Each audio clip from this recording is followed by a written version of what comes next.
Kun sagantaa BBC Afaan Oromooti. Nu waliin tura.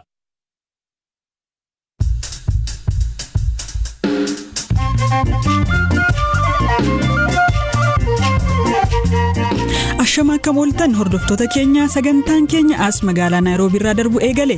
Ministeerri muummee Abiy Ahmed duula marsaa jalqabaa injifannoon xumuruun waajiratti deebi'uu himan. Rogeessi siyaasaa Iyyaaspeet Tasfaayee kaleessa qaamolee nageenyaan qabamu haati isaa himanillee sababa isaa hin barree jedhan. Sababa labsii yeroo muddamaanis ajaja mana murtiiti jennee gaafachuu hin dandeenye. Maaliif akka isa qabanis natti hin himne.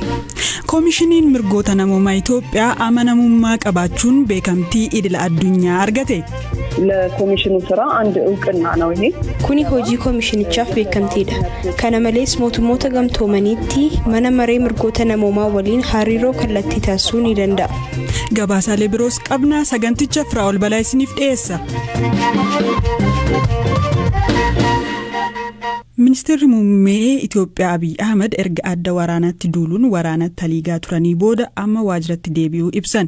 Duula marsaa jalqabaati ittiin jedhan kana injifannoon xumuruu ibsanii kaaniifis akka qophaa'an himan. Hamza Hussein. Ministeerri muummee Abiy duula adda waraanaa marsaa jalqabaa injifannoon xumureera jechuun waajjira isaaniitti deebi'uu beeksisaniiru. Torban lama dura wayita hidhattoonni TPLF fi waraana bilisummaa Oromoo magaalota naannolee Amaaraa hedduu to'atanii gara magaalaa Finfinneetti siqaa turanitti adda waraanaatti duulanii lolchiisaa ka turan ministeerri muummee Abiy erga duulanii injifannoowwan biyya kabachiisu argachuu himaniiru. Yeroo muraasa dura Itoophiyaa waraanuuf diina ka'e waliin taanee akka qolannu adda waraanaatti beellamni qabanne boquu diinaa ka cabseedha jedhan ministeerri muummee Abiy. Namoota aarsaa lubbuu dabalatee karaa garagaraa duula kana deeggaraa turan galateeffatanii marsaa jalqabaa duula kanaa xumuruus himaniiru. Ministeerri muummee Abiy qabsoon kun akka hin goolabamnee fi hidhattoota TPLF ilaalchisee furmaata waaraa soquun akka barbaachisus himaniiru. Qabsoon kun hin goolabamne naannoleen bilisa hin baane jiru. Humni amma qormaata nutti ta'e irra deebi'ee akka hin dhumne furmaata waaraa kennuu fi qabnaa jechuun dubbatan. Humnoonni TPLF bittinnaaniiru ittiin jedhan harka akka kennatan gochuu dabalatee kan ammaan duraa caalaa naannoo ofii eeguun akka cimuu fi sakatta'iinsa cimsanii itti fufuun yeroon isaa ammas jedhaniiru. Waan diinni diiga deebisnee ijaaruuf ka buqqaan deebisuuf hojiilee misoomaa fi bulchiinsa gaarii ka duraanii caalaa fi saffisaan raawwachuu qabnaa jechuun waan dursa kennanii fi hojjetan ibsaniiru. Ministeerri muummee Abiy adda waraanaatti erga duulanii naannolee murteessoo ta'an ka gama naannoo Amaaraa fi Affaariin jiran harka mootummaatti kan deebi'an yeroo ta'u magaalonni Kombolchaa fi Dessee harka mootummaatti deebi'uun isa guddaadha. TPLF gama isaan naannolee mootummaan to'achuu ibsu kana dursanii tooftaa waraanaa haaraa tolfachuuf akka gadhiisan himanii lolaan injifatamanii akka hin gadhiifnee fi dhiyootti injifannoo guddaa abdachuu dubbatu. Ministeerri muummee Abiy ibsa goolabamuu duula marsaa jalqabaa ittiin jedhan kanaa ilaalchisee kennan kanaan keessumaa tokkummaa lammiilee Itoophiyaa duula kana keessatti mul'ata haga dhumaatti qabeenya keenya godhannee itti fufuu qabna jechuun ibsaniiru. Waraanni kun gatii mootummaa baay'iseen cinaatti carraalee gaggaarii yoomiyyuu argamuu hin dandeenye argamsiisuus himan. Waraanni waggaa tokko dura humnoota mootummaa federaalaa fi hidhattoota TPLF gidduutti dhalate ji'oota darban naannolee Affaarii fi Amaaraattis ce'ee gaaga'ama namoomaa guddaa uumeera. Namoota miliyoona 7 ta'anis deeggarsa midhaan nyaataa akka eegan sababa ta'eera.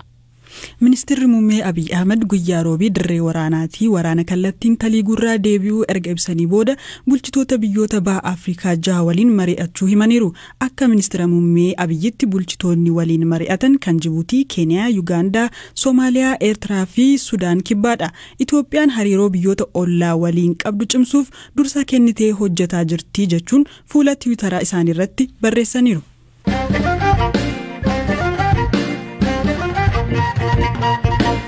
Odeessa biraatti gaafanchoo rogeessi siyaasaa Iyyaaspeet Tasfaayee kibxata mana harmee isaa Finfinnee naannoo Garjii jirurraa qaamolee nageenyaan qabamu harmeen isaa aadde Tashaalach BBC'tti himan. Iyyaaspeet Tasfaayee rogeessa miidiyaa hawaasaa fi miidiyaalee idilee irratti mootummaa qeequun kan beekamu yoo ta'u hundeessitoota Ubuntu TV keessaas tokko labsii yeroo muddamaa bara 2016 turenis guyyoota 30 hidhamee akka ture hiriyaansaa Bafiqaaduu Haayiluu Tiwiitara irratti barreesseera. Haati Iyyaaspeet sababa labsii yeroo muddamaa amma jiruun maaliif akka isa qaban qaamota nageenyaa gaafachuu akka hin dandeenye himaniiru.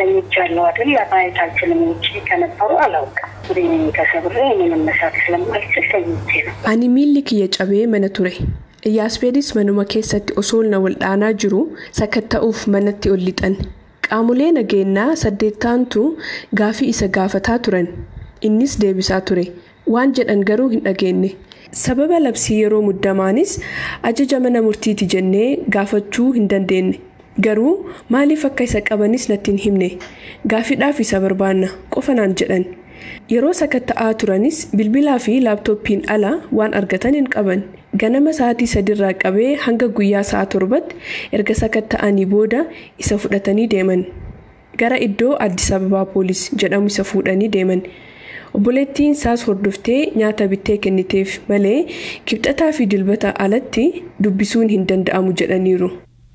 Iyyaaspeed maaliif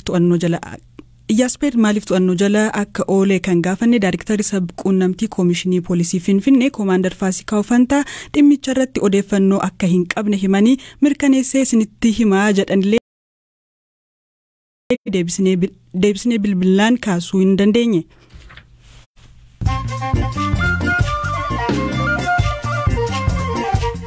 Odeessaalee gaggabaaboottan darba walitti bu'iinsa gosa bulchiinsa Sudaan Daarfur lixaatti guyyootaaf mudateen namoonni 100 ol ajjeefaman lolli gosa Arabootaa fi loltoota hawaasaa maslii Afrikaa jedhaman keessaa dhufan gidduutti gaggeeffamu kun namoota 10,000 lakkaa'amanis qeerraa buqqaaseera.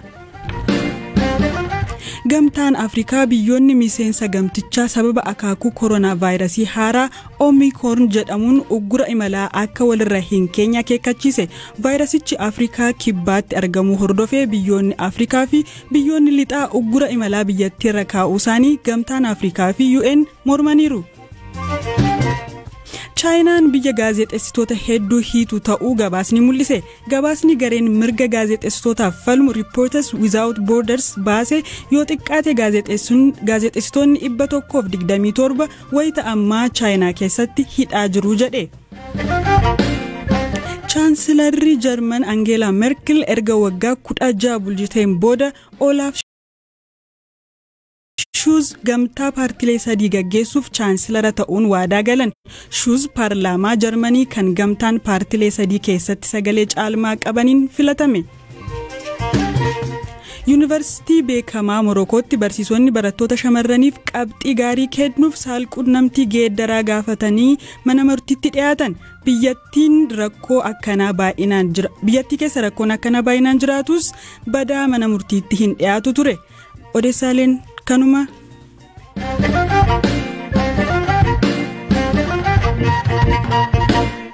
Miseensi Koongireesii Ameerikaa Seenaatar Chris Coons turtii raadiyoo BBC Focus on Africa waliin taasisaniin waraanni kaaba Itoophiyaa gara gochaa duguuggaa sanyiitti geessuu danda'a jedhan. Waraana sadaasa bara 2020 eegale jalqabarraa kaasanii hordofaa turuu kan himan Seenaatar Chris waraanni Itoophiyaa keessaa fiixee duguuggaa sanyiirra jiraachuun daran yaaddessaadha jedhan. When I first spoke with Prime Minister Abe about the conflict in Tigray, he was on the verge of launching a counterattack. Waa'ee waraana Tigraay jalqaba ministeera muummee Abiy waliin yoon dubbadhu TPLF buufata waraanaa raayyaa ittisa biyyaa Tigraay keessa ture irratti tarkaanfii fudhachuu hordofee Abiy reefuu TPLF irratti haleellaa banuuf jalqabbiirra ture.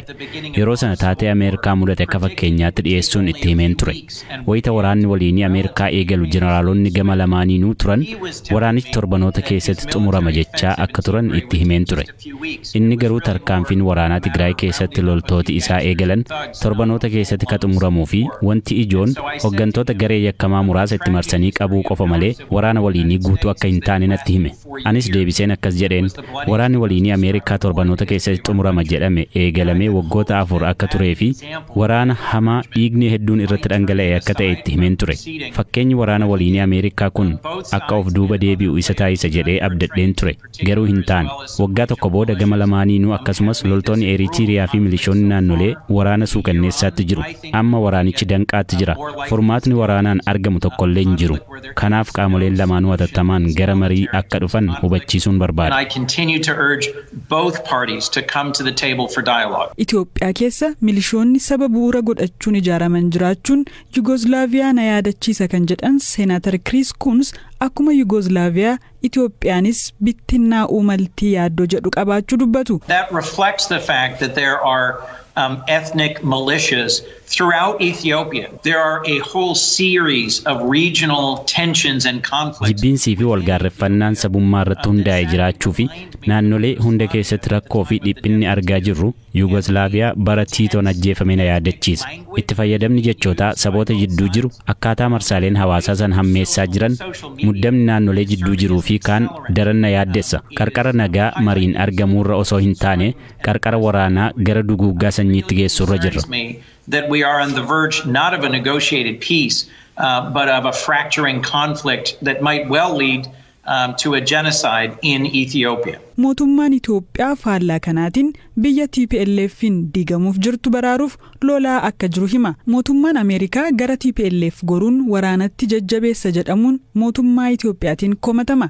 Gama kaaniin biyyoonni akka Chaayinaa fi Raashiyaa mootummaa Itoophiyaa akka tumsaa jiran wanti akeeku mul'ataa jira. Kun immoo waraana waliinii Itoophiyaa gara sadarkaa hammaataatti geessaa jedhamee sodaatama. Haala kanarratti yaada kan kennan aanga'aan kun foreign powers that are providing military equipment and drones are merely accelerating this conflict. Humnoonni biyyoota alaa meeshaalee waraanaa fi diroonii Itoophiyaaf gumaataa jiran waraanichi akka hammaatu gochaa jiru.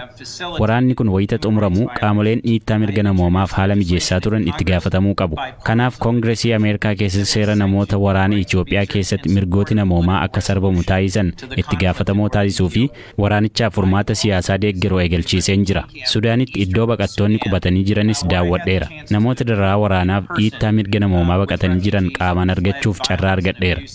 Waraana kana keessatti qaamoleen hundi raayyaa ittisaa, TPLF, milishaa Amaaraa, Eritiriyaa fi kanneen biroon sarbama mirgoota namoomaa fi yakkaawwan suukanneessoo raawwataniiru.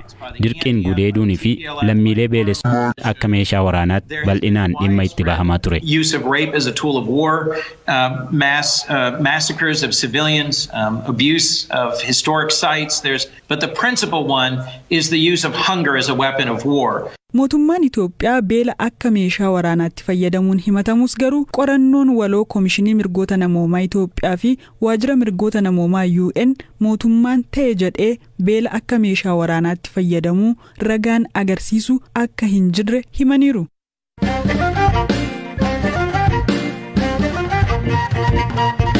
Koomishiniin Mirgoota Namoomaa Itoophiyaa dhaaba amanamummaa qabu jedhamuun sadarkaa olaanaa A jedhamu keessa akka galu waldaan mirgoota namoomaa idila addunyaa Global Alliance for National Human Rights Institution murteesse. Waldaan kun dhaabota mirgoota namoomaa biyyoota addunyaa 118 miseensummaan kan qabate yoo ta'u, Koomishinii olaanaa mirgoota namoomaa UN'dhaanis hoogganama. Waajjira Koomishinii Mirgoota Namoomaa Itoophiyaatti Daayirektara kan ta'an Aadde Albaab Tasfaayee dhaabbatichi labsii ittiin hundeeffamasaa waggaa tokko dura geeddaruun beekamtii kanaaf isaan gaheera jetti. አዋጁ ያስቻለው ምንድነው? ይሄ የእስር ቦታዎችን ያለ ምንም አይነት ቅድመ ኖቲፊኬሽን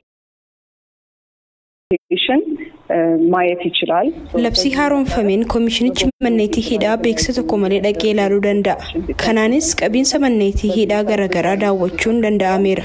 Kana malees yeroo labsii muddamaa jiraatu hojiirra oolmaa isaanii ilaala. Yeroo filannoo biyyaalessaa hordofii taasisuu danda'eera. Labsiin haaraa kun dhimmoota eeraman akka raawwatu sadandeessiseera. Dabalataan waraanni erga eegalee as dhiyeenyatti hordofuudhaan dhimma sarbama mirgoota namoomaa irratti gabaasa baay'ee baaseera. Baatii darbe ammoo mootummoota gamtoomanii waliin ta'uudhaan qorannoo gaggeessuun gabaasa baaseera. ምርጫውንም ሞኒተር አድርጓል። beekamtii kana argachuun koomishinichaaf maal buusa? Komii dhaabni kun walaba miti jedhamuun irra gahuufoo deebii ta'uu mala jechuun gaafanneerra. ለኮሚሽኑ ስራ አንድ እውቅና ነው ይሄ። ከዛም በኋላ ግን ወደ ደረጃ ኤ ኮሚሽኑ kuni hojii koomishinichaaf beekamtiidha. Kana malees mootummoota gamtoomaniitti mana maree mirgoota namoomaa waliin hariiroo kallattii taasisuu ni danda'a. Kora waliigalaa irrattis hirmaachuu ni danda'a. Kuni sadarkaa kana dura qabuun hin danda'amu ture. Waldaa mirgoota namoomaa idil addunyaattis miseensa ta'uu fi sagalee kennuu ni danda'a. Komii dhaabbatichi walaba miti jechuun irratti ka'uuf beekamtiin kun deebii kennuu danda'a kan jedhuuf garuu waa jechuu hin danda'u ani. Dhaggeeffattoota keenya sagantaa keenya har'aaf jenne goolabne gaaritti bula.